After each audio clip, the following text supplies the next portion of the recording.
안녕하세요. 미스터리 수사국에 오신 것을 환영합니다. 2016년 4월 13일 저녁 8시 30분, 미국 캘리포니아주 로스앤젤레스의 웨스트 코비나시 경찰 신고 센터에 같은 지역에서 온 여러 건의 신고 전화가 접수되었습니다. 신고 내용에 따르면 한 주택에서 연속적으로 20번 이상의 큰 소리가 들렸고, 이어서 아이가 엄마를 외치며 비명을 지르고 울부짖는 소리가 들렸다고 합니다. 저녁 8시 55분, 경찰이 이스트 오아후 애비뉴 1300번가에 위치한 2층 타운하우스에 도착해 초인종을 눌렀습니다. 집의 남자 주인 카미네로 왕슌리가 문을 열었고 그는 온몸을 떨며 혼란스러운 모습을 보였으며 정신 상태가 매우 불안정해 보였습니다. 경찰관은 직감적으로 그에게 문제가 있다고 판단하고 즉시 그를 제압하여 통제했습니다. 그들은 집안에서 아이의 흐느끼는 소리를 듣고 소리가 나는 방향으로 향해 1층 화장실 문을 발로 차 열었습니다.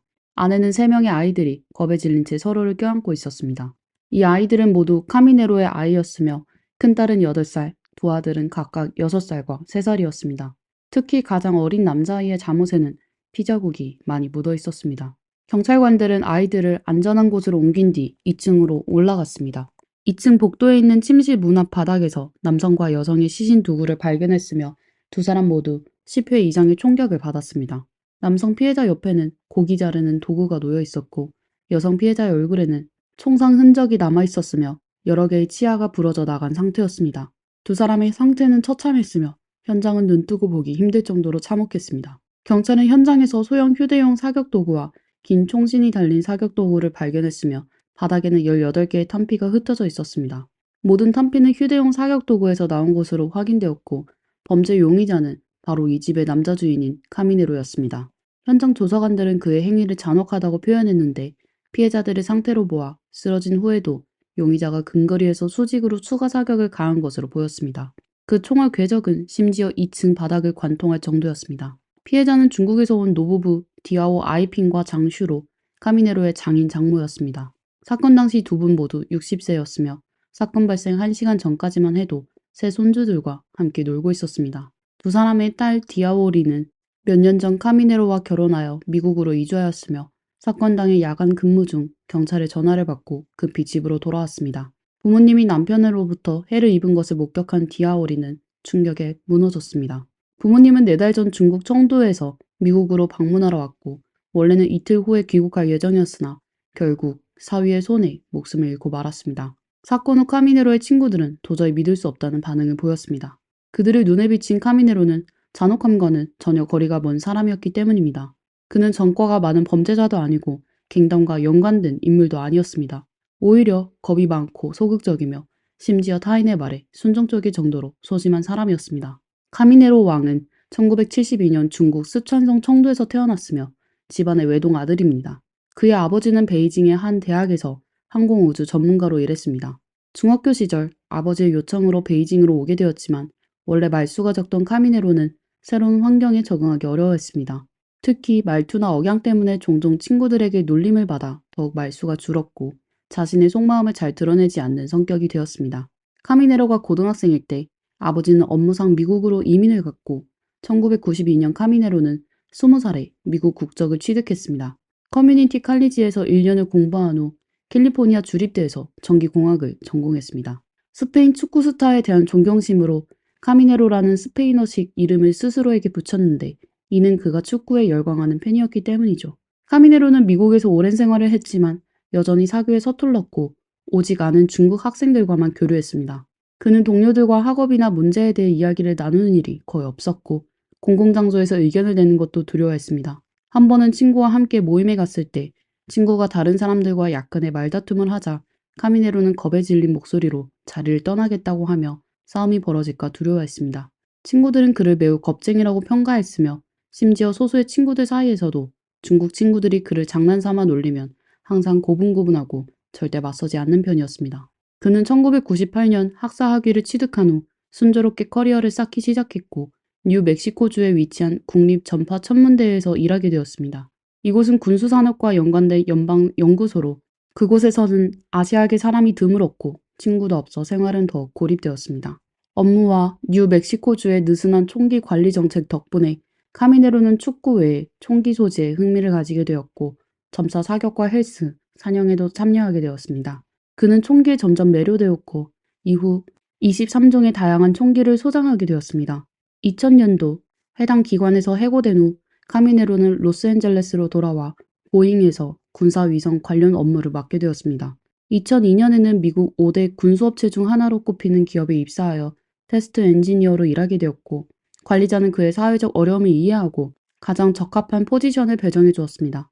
이로 인해 그는 자신의 전문 분야에서 강점을 발휘할 수 있었으며 당시 연봉은 약 8만에서 10만 달러, 한화 약 1억 1천만 원에서 1억 4천만 원에 달했습니다. 비록 카미네로가 커리어 면에서는 성공을 거두었지만 그의 사회적 두려움은 여전히 극복되지 않았습니다. 그는 사교에 서툴렀고 30살이 다 되어가도록 여자친구가 없었습니다. 그의 부모도 이 점을 걱정했는데 젊고 능력 있는 아들이 계속해서 독신으로 지내는 것이 바람직하지 않다고 생각했습니다. 2003년 카미네로의 아버지는 미국에서의 업무를 마치고 미국의 좁은 생활권에 익숙해지지 못한 탓에 부부는 다시 청두로 돌아가기로 했습니다. 2007년으로 시간이 흘러 부모님의 주선으로 카미네로는 자신보다 9살 어린 디아오리를 만나게 되었습니다. 디아오리는 수찬대학교 의과대학 간호학과를 졸업하고 화서의 병원에서 간호사로 근무한 경험이 있습니다. 그녀의 부모도 지식인 출신으로 퇴직 후 경제적으로 넉넉했으며 여러 채의 부동산을 소유하고 있어 풍족하고 여유로운 삶을 살고 있었습니다. 디아오리는 집안 배경, 학력, 직업 등 여러 면에서 뛰어난 조건을 갖추고 있었고 양가 부모님의 적극적인 중재로 두 사람은 교제를 시작하게 되었습니다. 원래 외국 생활에 대해 동경이 있던 디아오리는 카미레노와 함께 하는 것이 좋은 선택이라고 여겼고 그의 미국 시민권도 결혼을 결정하는 데 중요한 요소가 되었습니다. 한 달간의 교제 후 두 사람은 결혼에 이르렀습니다. 이 결혼은 부모가 주도한 혼사로 볼 수 있으며 남성인 카미네로에게는 나이에 맞춰 결혼한 사례였습니다. 실질적으로는 감정적인 유대감보다는 미국 이민을 목표로 한 일종의 운반형 결혼이었습니다. 이 운반형 결혼은 주로 해외에 거주하는 남성 쪽이 귀국 기간 동안 장로들이 주선하거나 맞선 파티에 참가하거나 온라인으로 만난 상대와 빠르게 결혼한 후 다시 미국으로 돌아가 배우자에게 이민 절차를 밟아주어 배우자를 해외로 운반하는 형태를 의미합니다. 겉으로는 양측이 윈윈 관계로 보이지만 감정적 기반이 약하고 실질적으로는 이익을 우선시하는 결혼이기에 파탄의 위험이 높습니다. 결혼 후 디아오리는 결혼 비자를 통해 미국에 왔고 두 사람은 로스앤젤레스의 엘몬테시에 가정을 꾸렸습니다. 남편 측에서는 오랜 기간 모은 저축으로 대출을 받아 연결형 주택을 구입했으며 디아오리는 시부모와 함께 살게 되었습니다. 결혼 초기에는 행복한 시기도 있었고 디아오리는 커뮤니티 칼리지에서 간호사 자격증을 취득하여 의료센터에서 실습 간호사로 일하기도 했습니다. 그러나 그녀가 임신 후 카미네로는 그녀가 일하는 것을 반대했고 이후 2년 간격으로 새 아이를 출산하였습니다. 하지만 이 아이들은 두 사람의 사랑의 결실이라기보다는 결혼의 결과물에 가까웠으며 이른 결혼 탓에 두 사람의 일상에는 수많은 갈등이 가득했습니다.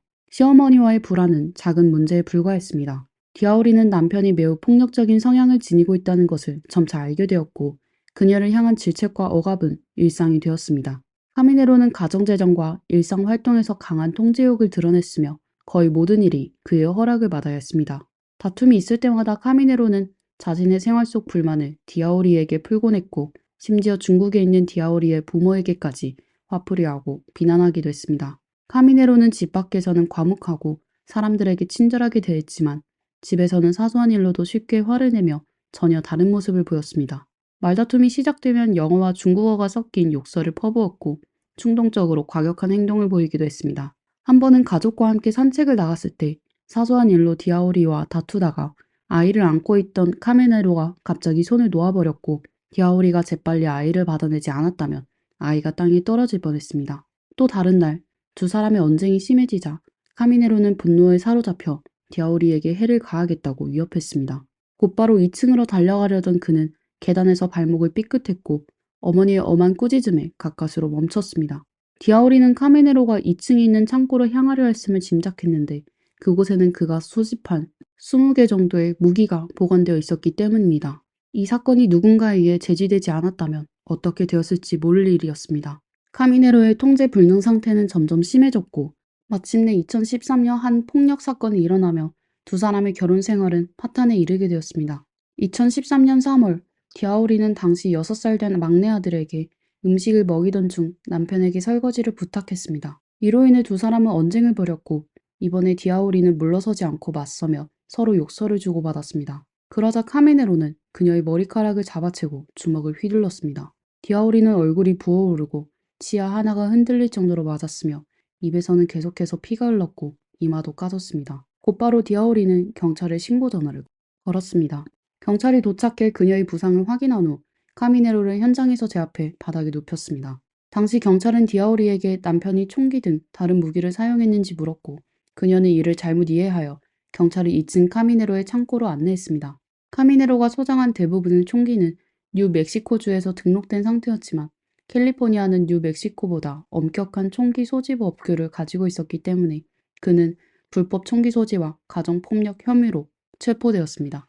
이 과정에서 그가 수집한 총기 23 정도 모두 압수되었습니다. 사건 후 카미네로는 변호사를 고용해 사건을 처리하기 시작했으며 결국 디아오리가 고소를 처리하면서 카미네로는 석방되었습니다. 사건을 해결하는 동안 약 3개월간 출근하지 못했고 회사는 직원들의 배경조사를 엄격히 시행하던 곳이었습니다. 카미네로는 사건이 직장에 악영향을 미칠까 우려하여 회사와 상사에게 아무 설명도 하지 않았고 결국 이로 인해 11년 동안 다니던 직장에서 해고되었습니다. 그는 집을 팔아 대출금을 상환했으며 남은 10만 달러, 약 1억 4천만 원과 세 자녀는 모두 디아오리가 데리고 중국으로 돌아갔습니다. 이는 디아오리가 고소를 처리하는 조건으로 두 사람이 협의한 사항이기도 했습니다. 변호사 비용으로 많은 돈을 쓴 후 아내와 아이들은 모두 떠나고 부모님도 화가 나서 청두로 돌아가 버려 카미네로는 로스앤젤레스에 홀로 남게 되었습니다. 이번 사건으로 그의 삶은 완전히 뒤바뀌었습니다. 그는 캘리포니아 남부 카보지에 있는 소규모 군수 부품 회사에서 일을 찾았지만 이전 대기업과는 처우가 크게 달랐습니다. 그의 직책은 더 이상 엔지니어가 아닌 검사 기술자로 연봉은 기존 10만 달러에서 4만 달러, 한화 약 5,600만 원으로 줄었고 일은 많았으며 집에서 멀었습니다. 양가 부모는 세 자녀를 고려해 카미네로와 디아오리의 관계를 조정했으며 두 사람은 별거 상태이지만 공식적으로 이혼하지는 않았습니다. 카미네로는 월 1,200달러, 약 168만 원의 아파트 임대료와 2,000달러, 약 280만 원의 자녀 양육비를 부담하며 자신에게는 월 200에서 300달러, 약 28만 원에서 42만 원 정도의 생활비만 남겨 간신히 생활을 이어가고 있었습니다. 2013년은 위챗이 보급되기 시작한 시기였지만 카미네로는 스마트폰도 없었고 위챗 사용법도 몰라 가족이나 친구들과 거의 연락하지 않았습니다. 그는 매일 우울한 기분으로 하루하루를 보내며 이런 생활을 2년 동안 이어갔습니다. 2014년 말 양가 부모의 설득으로 카미네로와 디아오리는 관계 회복을 고려하기 시작했고 최종적으로 자녀들의 학업 문제가 결정적인 요인이 되었습니다. 아이들이 중국에서 학업을 따라가기 어려워했으며 학업 부담이 컸던 반면 미국의 교육 환경은 상대적으로 여유로웠습니다. 또 디아오리 입장에서도 카미네로와 이혼할 경우 일자리도 신분도 없는 상태에서 3명의 미국 국적 자녀를 양육하는 것은 너무 큰 부담이었습니다. 2015년 3월 디아오리는 세 자녀와 함께 다시 미국으로 돌아왔고 가족 모두가 오랜만에 재결합을 맞이하게 되었습니다. 같은 해 7월 그들은 웨스트 코비나시로 이사하여 사건이 발생한 연립주택을 새로 구입했습니다. 카미네로는 돌아온 디아오리와 아이들에게 한동안 매우 잘해주었고 몇 년간의 이별이 가족의 소중함을 느끼게 해준 듯 보였습니다. 그러나 이 따뜻한 분위기는 그가 한 달 후 다시 실직하면서 급격히 변했습니다. 재차 직장을 잃게 되자 카미네로의 마음가짐은 무너졌고 모든 것이 예전의 패턴으로 돌아가고 말았습니다. 끝없는 다툼과 위협이 다시 시작된 것입니다. 2015년 9월 디아오리는 간호사 자격증을 다시 취득해 경제적 부담을 덜기 위해 매주 3, 4일씩 일을 나갔습니다. 그러나 그녀는 월급이 얼마 들어온지도 알지 못했는데 이는 카미네로가 가정의 재정을 전담하며 그녀의 은행카드를 관리했기 때문입니다. 이 시점 이후로 카미네로의 직업과 관련된 정보는 더 이상 전해지지 않습니다. 2015년 12월 디아오리의 부모인 디아워 아이핑과 장슈는 청도에서 미국으로 와 약 4개월간 머무른 후 귀국할 예정이었습니다. 하지만 두 분의 방문은 카미네로의 성격을 잠재우지 못했습니다. 처음에는 표면적으로 평온해 보였지만 갈등은 오래가지 않아 불쾌한 분위기가 감돌기 시작했습니다. 2016년 4월이 되자 디아워 아이핑 부부와 카미네로 사이의 갈등은 더욱 심화되었고 특히 카미네로의 직업 문제로 인해 그가 큰 자극을 받았습니다. 카미네로는 장인과 장모가 자신을 무시한다고 느꼈고 다툼 중 한 번은 당신들을 사라지게 만들고 경찰도 찾지 못하게 하겠다 라는 위협적인 말을 내뱉었습니다. 너무나도 과격한 발언이었지만 당시에는 모두 이를 단순한 화풀이로 받아들였습니다. 디아와 아이핑 부부는 불쾌한 마음에 귀국 비행 일정을 4월 19일에서 4월 15일로 앞당겼습니다.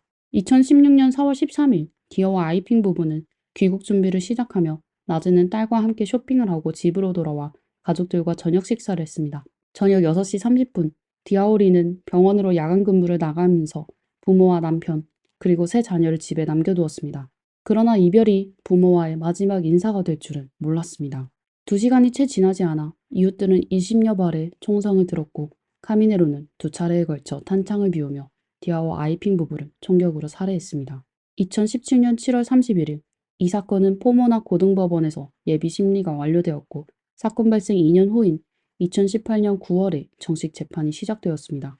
카미네로는 눈에 띄게 야위고 나이 들어 보였으며 머리에는 흰머리가 드러나 있었습니다. 법정에서 그는 처음으로 사건 당일의 상황을 설명하며 장모를 해친 것은 총기의 오발 때문이었고 장인에게 가한 공격은 정당방위라고 주장했습니다. 카미네로의 진술에 따르면 그날 밤 아내가 일하러 나간 후 그는 집에서 아이들을 돌보고 있었고 장인과 장모는 그를 2층으로 불러들여 그들이 계속 이곳에 장기 체류할 계획이라고 말했습니다. 카미네로는 이에 즉각 반대 의사를 밝혔고 이 주제로 말다툼이 벌어졌습니다. 장모 장슈는 그에게 강하게 반발하며 밀치기도 했고 떠나지 않으면 벽에 머리를 부딪히겠다고 위협했습니다. 카미네로가 여전히 동의하지 않자 장모는 주방에서 고기 써는 도구를 가져와 스스로의 목에 대며 그를 압박했습니다. 카미네로는 이에 궁지에 물려 떠나고 싶다면 내 집이 아닌 곳에서 하라. 내 집에서 나가고 어디서든 원하는 대로 하라고 말했다고 진술했습니다. 카미네로의 진술에 따르면 장인 디아오 아이핑은 장모의 손에서 흉기를 빼앗아 들고 그의 목을 치겠다고 협박했습니다. 이에 카미네로는 이건 범죄라며 경찰에 신고해 2사람을 본국으로 강제 송환시키겠다고 경고했고 그러면 2번 다시 미국에 올 수 없을 것이라고 말했습니다. 이 말을 듣자 장모 장슈는 즉시 무릎을 꿇고 신고하지 말아달라며 간청했고 디아오 아이핑을 방으로 밀어넣고 문을 닫으며 다시 이야기해보자고 했습니다. 카미네로도 자신의 방으로 돌아가 상황이 가라앉기를 기다렸으나 약 1시간이 지나 몇 차례 불러도 반응이 없자 그는 상대방의 상태를 확인하러 가기로 했습니다. 장인이 흉기를 소지하고 있다는 사실을 겁이 난 카미네로는 사격 도구를 들고 상대방의 방문을 열었습니다. 그 순간 장모 장슈가 갑자기 그의 다리를 붙잡으며 소리를 질렀고 디아와 아이핑도 다가와 사격 도구를 빼앗으려 했습니다. 몸싸움 중 도구가 오발되어 장모의 얼굴과 몸에 총격이 가해졌고 그녀는 즉시 쓰러졌습니다. 이를 본 디아와 아이핑은 흉기를 들고 방으로 뛰어들어왔고 카미네로는 자위 차원에서 어쩔 수 없이 그를 향해 사격했다고 주장했습니다. 긴장한 나머지 그는 방아쇠를 연거푸 당겨 탄창이 빌 때까지 사격을 멈추지 않았다고 진술했습니다. 냉정을 되찾은 카미네로는 장인과 장모가 이미 숨을 거둔 것을 확인하고 깊은 슬픔과 절망에 빠져 스스로 생을 마감을 생각까지 했습니다. 그러나 곧 극도의 분노가 치밀어 올랐고 이 모든 일이 피해자들 때문이라고 생각하며 2사람에게 다시 총격을 가했습니다. 그 순간 그는 아이들이 떠올라 집안을 찾기 시작했고 결국 1층 욕실에서 겁에 질린 채 모여있는 아이들을 발견했습니다. 경찰에 신고하지 않은 이유는 경찰이 현장에 오는 것이 아이들에게 큰 충격을 줄까 두려웠기 때문이라고 했습니다. 그는 경찰서 주소를 구글에서 검색해 아이들을 데리고 자수하러 가기로 했지만 막 집을 나서려던 순간 경찰이 현장에 도착했다고 진술했습니다. 카미네로의 진술에는 많은 허점과 모순이 있었습니다. 우선 피해자들은 사건 발생 48시간 이내에 귀국할 준비를 마쳤고 국내 친척들에게도 이를 알린 상태였으며 갑작스럽게 사위와 함께 계속 머물겠다고 마음을 바꾸는 것은 비합리적이었습니다. 카미네로의 큰딸과 큰아들은 재판에서 증인으로 나섰습니다. 큰딸은 사건 당시 부모와 외조부모 사이에 격렬한 말다툼이 들리자 어린 남동생을 데리고 1층 욕실로 숨었다고 증언했습니다. 막내 아들은 사건 당시 문제가 된 방에 있었는데 첫 번째 총성이 들린 후 혼자 1층으로 내려와 욕실로 숨었으며 그때 그의 잠옷에는 이미 피가 묻어 있었습니다. 큰아들은 몰래 2층으로 올라가 보았고 외할머니가 아빠 앞에서 무릎을 꿇고 있는 것을 목격했습니다. 카미네로는 소리치며 난폭한 모습을 보였고 큰아들은 다시 욕실로 돌아갔으며 이내 연속적인 총성이 들렸다고 합니다. 경찰이 도착할 때까지 카미네로는 2층에서 내려오지 않았고 아이들의 안전도 확인하지 않았습니다. 이는 아이들을 돌보려 했다는 카미네로의 주장과 정면적으로 모순되었습니다. 또한 큰아들은 사건 전 카미네로가 아이들에게 강제로 사격 게임을 하게 했으며 그 목표물이 외조부모였다고 증언했습니다. 사건 후 신체 검사는 디아와 아이핑 부부가 각각 12발의 총격을 받아 대부분이 치명적이었다는 사실을 확인했습니다. 특히 장슈의 입술 주위와 구강 내에서 화약 잔여물이 검출되었는데 이는 총격이 그녀의 입안에서 이루어진 것이며 단순한 오발이 아닌 과도한 공격임을 나타냈습니다. 또한 사격 도구에서 카미네로의 지문과 DNA만 발견되어 도구를 두고 싸웠다는 주장도 근거가 없었습니다. 이 외에도 다수의 증거와 법약 보고서는 카미네로의 자백 내용이 허구임을 뒷받침했으며 그의 자위 주장 역시 부정되었습니다. 2018년 10월 1일 배심원단은 카미네로에게 1급 상해죄 2건에 대해 유죄를 판결했습니다. 2019년 1월 2일 법원은 그에게 25년간 가석방 없는 종신형을 선고했습니다. 카미네로는 끝까지 죄를 인정하지 않았고 그날 밤 그와 피해자들 사이에 어떤 대화가 오갔고 어떻게 감정이 폭발하여 비극으로 이어졌는지는 여전히 미궁에 남아 있습니다. 무엇이 그를 극단적인 행동으로 몰고 갔는지 혹은 오랜 세월 동안 내면에 쌓인 억울함과 분노가 결국 터져 나왔던 것인지 그 진실은 카미네로 자신만이 알고 있을 것입니다. 이 사건은 한편으론 특정 이민자들 사이에서 반복되는 비극을 보여주는 대표적 사례이기도 합니다. 언론 보도에서도 종종 볼 수 있듯이 이민자들 중 일부는 마치 투명인간처럼 커뮤니티나 사회 속에서 존재를 숨기고 자신을 최대한 감추려 합니다. 그러나 종종 아무도 예상치 못한 순간에 극단적 행동을 저지르곤 합니다.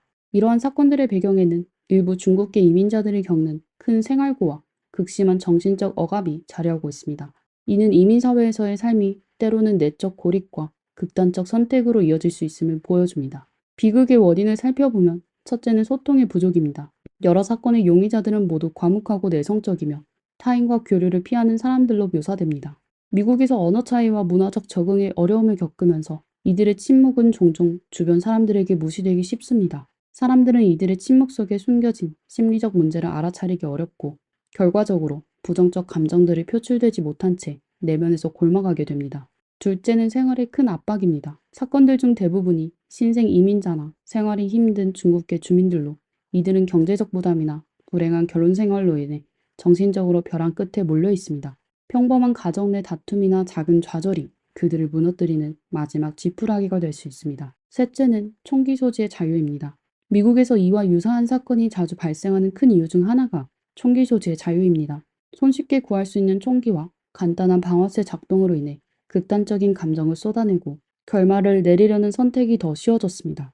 결국 총기는 이들이 감정을 발산하고 해소하는 최후의 수단이 되고 말았습니다. 만약 카미네로의 성격을 모든 사람에게 일반화한다면 이는 분명 불공평한 일일 것입니다. 그는 단지 일부 사람들을 대표할 뿐입니다.